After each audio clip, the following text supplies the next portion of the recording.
À quoi ça sert une Apple Watch? Eh ben c'est ce qu'on va voir ensemble dans cette vidéo. Pour répondre à cette question, je m'étais lancé un challenge. Lâcher complètement mon iPhone et utiliser uniquement l'Apple Watch pendant 24 heures. Et spoiler alerte, j'ai pu tout faire. Payer avec ma montre, passer des coups de fil, envoyer des messages, récupérer un colis, oui, avec un QR code enregistré dans la galerie de mon iPhone, checker mon agenda, utiliser un GPS pour me rendre à un resto, écouter de la musique sur les AirPods depuis ma montre, bref, pas mal de trucs qui montrent à quel point ce produit peut être utilisé de manière totalement autonome sans même avoir son iPhone avec soi. Mais j'étais pas totalement satisfait du format que j'allais vous proposer, un format vlog. Du coup, je me suis dit que j'allais faire simple mais efficace. Je vais vous expliquer comment j'utilise mon Apple Watch au quotidien.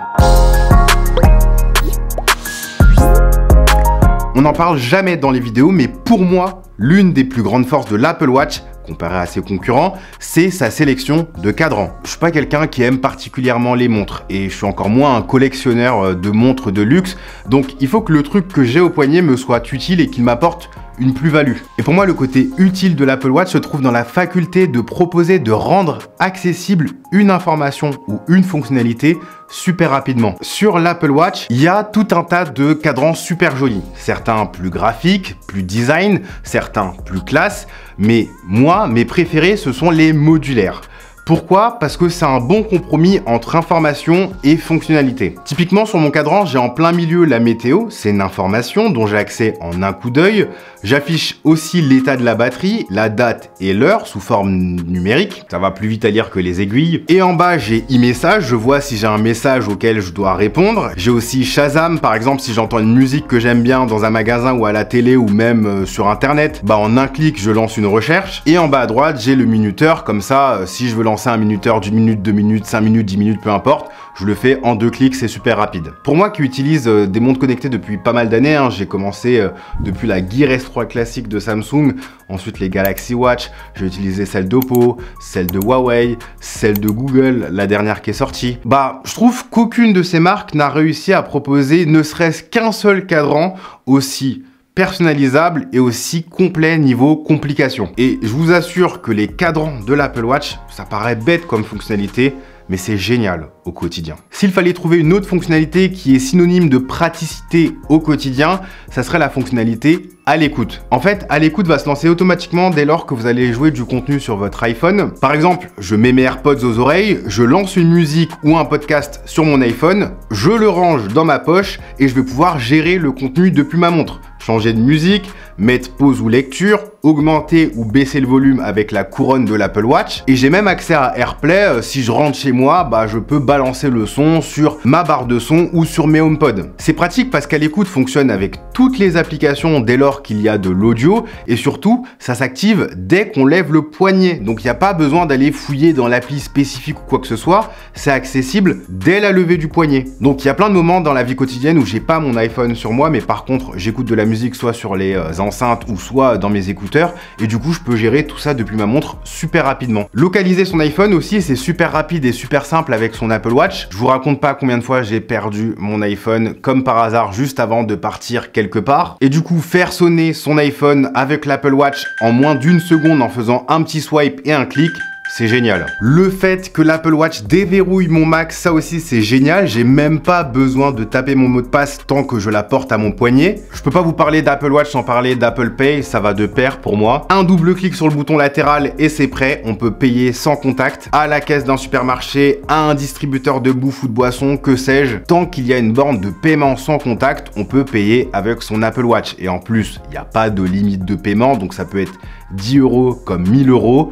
Aucun souci, le paiement sans contact passe et en plus c'est sécurisé dans le sens où il faut soit un double clic pour activer le paiement et puis surtout si vous vous faites arracher la montre, bah, il faut le code pour déverrouiller l'Apple Watch. Donc le voleur, ça lui servira à rien. À la différence de l'iPhone, j'utilise beaucoup Siri sur ma montre. Puisqu'on n'est pas sur un téléphone mais sur une montre, on a tendance à demander des choses plus simples, plus directes et ça fonctionne très très bien. Montre-moi mes prochains événements. Rappelle-moi de boire de l'eau dans 1 heure.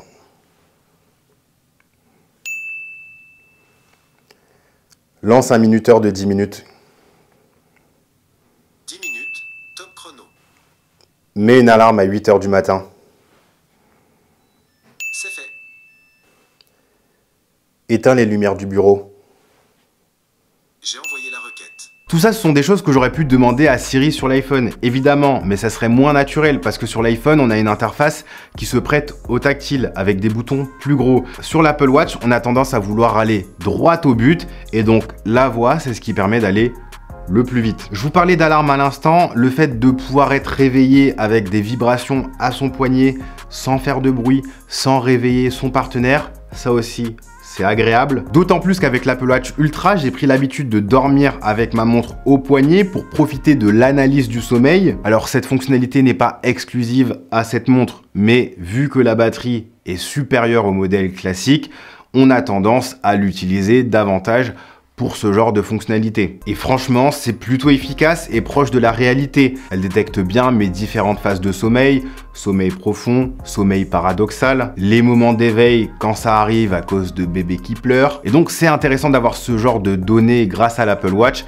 pour essayer de, pourquoi pas, améliorer la qualité de son sommeil. L'Apple Watch, je l'utilise aussi pour gérer mes notifications. En tant qu'indépendant, j'ai besoin d'être productif, d'être concentré sur les choses vraiment importantes et l'Apple Watch m'aide justement à faire le tri dans mes notifications. C'est logique, mais une notification qu'on consulte sur sa montre, c'est une notification qu'on ne consulte pas sur son téléphone et donc on est moins tenté de perdre du temps sur son téléphone. Donc je vous conseille vraiment d'aller dans l'application Watch et de décocher les notifs que vous considérez inutiles et de garder uniquement celles que vous considérez utiles. Dans mon cas, c'est l'agenda, les appels, peut-être les SMS ou encore celles liées à la santé. En parlant d'appels et SMS, pouvoir répondre à ces messages via la dictée ou le clavier, c'est génial. Il arrive des fois, oui, ça m'arrive de descendre au sous-sol pour jouer à la Play. En ce moment, je fais Ghost of Tsushima pour ceux qui connaissent et je laisse souvent mon iPhone à l'étage.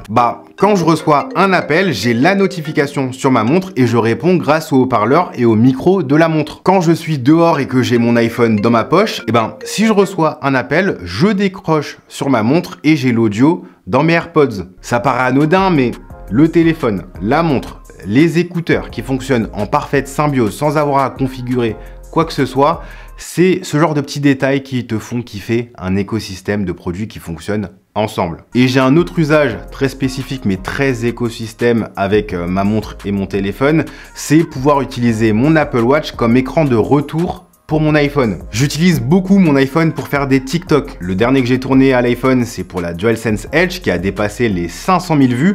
Et franchement, pour cadrer les plans, notamment pour les top shots, les vues du dessus, c'est ultra pratique. Alors, cette fonctionnalité ne fonctionne pas à tous les coups. Des fois, ça bug, je comprends pas trop pourquoi, vous savez pas lancer l'image, mais quand ça fonctionne, c'est génial. Donc tout ça, ce sont des usages actifs que j'ai de l'Apple Watch. Des choses qui me facilitent la vie au quotidien, qui rendent des actions plus simples ou plus rapides à effectuer. Rien d'indispensable, évidemment, mais c'est agréable. Maintenant, dans tout ce qui est passif, il y a ce côté rassurant d'avoir une Apple Watch qui est capable d'appeler les secours si jamais vous avez un accident ou une chute, qui peut être capable de détecter une anomalie cardiaque ou nous inciter à faire du sport. Vous le savez peut-être pas, mais depuis que j'ai quitté mon travail à Paris et que j'ai déménagé en dehors de l'Île-de-France, niveau sport, c'est catastrophique. Et il y a une fois, j'ai même reçu une notif qui m'a un peu inquiété, m'indiquant que j'avais un faible niveau de santé cardiovasculaire, le truc qui fait bien peur. Du coup, à cause, ou en tout cas grâce à cette notification, je me suis remis un petit peu au sport pour avoir une petite activité physique. Et du coup, peut-être que si j'avais pas eu cette notification, j'aurais pas repris un petit peu le sport et puis surtout, ma santé, ça aurait pu être pire. Donc vraiment, si la santé c'est quelque chose qui vous importe ou peut-être que la santé d'un proche vous importe, pensez à un bracelet ou une montre connectée et pourquoi pas l'Apple Watch si vous êtes dans l'univers d'Apple. Donc voilà comment j'utilise mon Apple Watch au quotidien. J'ai évidemment pas fait le tour de toutes les fonctionnalités, de toutes les capacités de cette montre.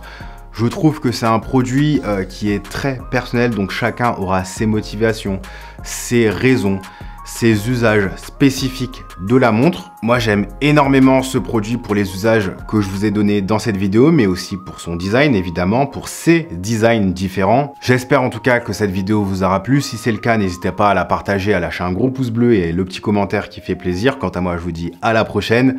Prenez soin de vous. Peace.